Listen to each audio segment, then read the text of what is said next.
If you don't want to slip back in life, it's not enough to just hold the line. Here is the mindset shift that keeps you progressing instead of plateauing. I'm Brian Ford. Welcome to Self-Improvement Daily. A very common expression that you've probably heard before is, if you don't use it, you lose it. It's most often used with reference to things like physical ability. You don't stay strong and flexible if you don't actively try to get stronger and stretch. Or skills that you have, like speaking another language or playing an instrument.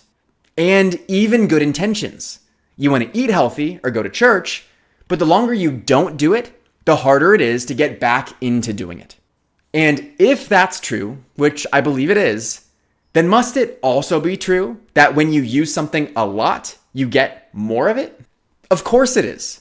But the reason I bring it up is because it highlights that there are two directions of growth: maintenance and improvement. Maintenance helps you keep your current capabilities. It's the side of, if you don't use it, you lose it. And it's necessary because the natural direction of growth is regression. If we don't use a muscle, it atrophies.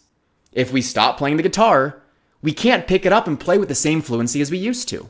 It's by taking proactive action toward maintenance that we get the help we need to offset the decline and keep things where they're at. Now, improvement is all about expanding upon your current capabilities. It's the side of, if you use something a lot, you get more of it. And it's why lifting heavier weights leads to muscle growth, and deliberate practice improves a skill. I bring this all up because when you think of your growth, there are actually three options. You can move forward, stay the same, or slip backwards. And slipping back is the only passive process. Staying the same and moving forward both require effort, just different amounts of it. And this is why it's important to be thoughtful about what you want in this season of life.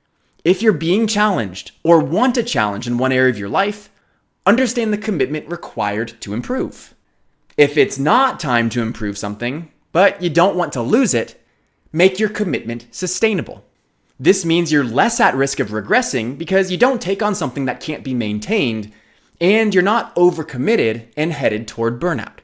It takes courage to seek improvement and push yourself, as well as humility to accept that now's not the time for it. It's that level of self-awareness and self-regulation that we all need to embody as we seek to make our dreams and missions a reality. I'm Brian Ford, and you grew today. Let's do it again tomorrow on Self-Improvement Daily.